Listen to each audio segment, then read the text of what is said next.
Hi guys, it's that time again. Now, if you're into 80s heavy metal, or like your metal with a bit of horror to it, well, this video is for you.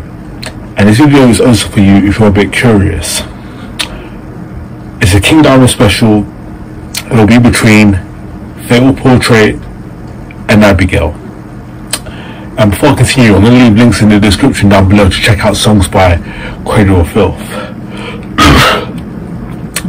And links to check out my Instagram page and my Twitter page. You get to see what I'm listening to on a daily basis, as well as what band merch looks like. And let's continue. So looking at the Fatal Portrait album, I do seem to prefer King Diamond solo material just a bit over the Merciful Fate material, as I think it seems to be only fitting that I look at the early days of King Diamond solo band and look at the albums that so many metalheads have enjoyed for so long. Now with this album, King Diamond leans to more of an epic heavy metal direction, with the shift from the lyrics from the overtly satanic lyrics to more of a horror inspired lyrics. Anyway, you can tell this album seems fresh, and even King Diamond feels fresh himself. Now, Merciful Fate was a heavy metal band that was heavily influenced by the likes of Deep Purple and Uriah Heep, but with this new band that King Diamond's put together, it helps to create and define heavy metal as a standalone genre. This album could be the origin of power metal and even symphonic metal, with King being one of the first to incorporate keyboards, especially harpsichord, I hope I said that right, into heavy metal to create more atmosphere. The song The Candle starts things off with an eerie intro, with its evil spoken voices and pipe organ sounds. From there it bursts riffs into the double bass galloping that would have been called power metal if released in the 90s. FYI, this album was released in the 80s. Although King Diamond will go on to create a full concept albums later on, this album is only a partial concept album, as this is the first of 5 songs that will make up a story. Now, throughout the album, King uses mostly falsettos in terms of vocal approach. Also, King Diamond also brought bassist Timmy Hansen and guitarist Michael Denner from Merciful Fate, and with the addition of guitarist Angela Rock and drummer Mickey D, that we will see King always surround himself with top-notch musicians. Good choice. We all knew that Michael Denner's abilities as a melodic soloist, but with Angela Rock with a virtuoso in every respect, the two guitarists contrast with each other to create a variety of solos that create another aspect to the music. Drummer Mickey D is one of the best drummers around, and Tim Hansen just rounds out the rhythm section with what we wind up with what is probably the best lineup in heavy metal. Songs on this album are epic in every way, with the massive riffs and godly solos that seem to go on forever.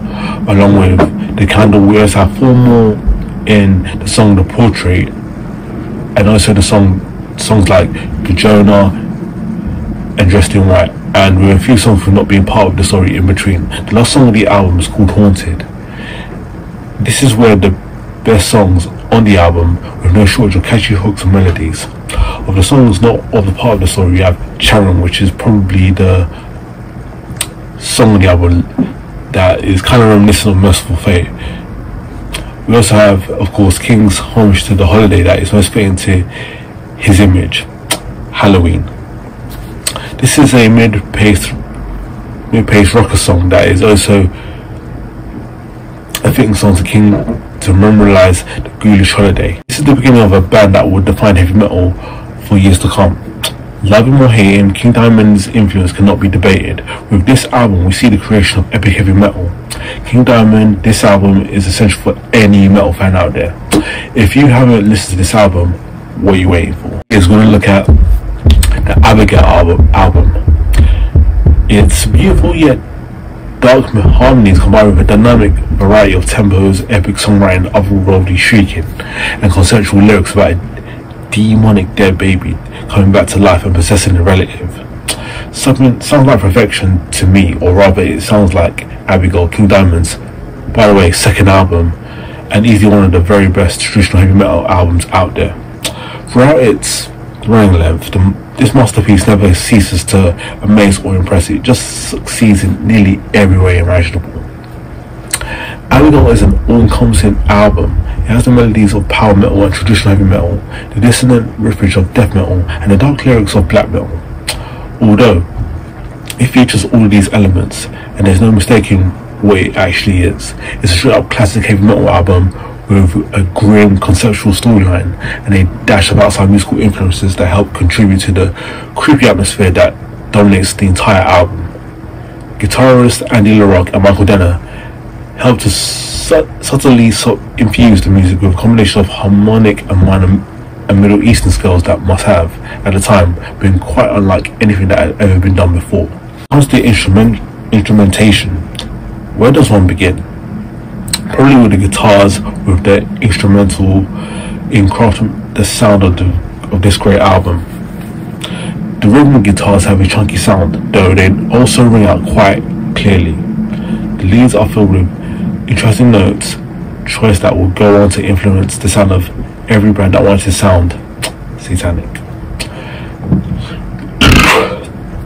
There is some odd dissonant harmony scattered throughout the album's many solos, a sound which LaRocque will later use once again in his magnificent shredding on Death's Trapped in the Corner.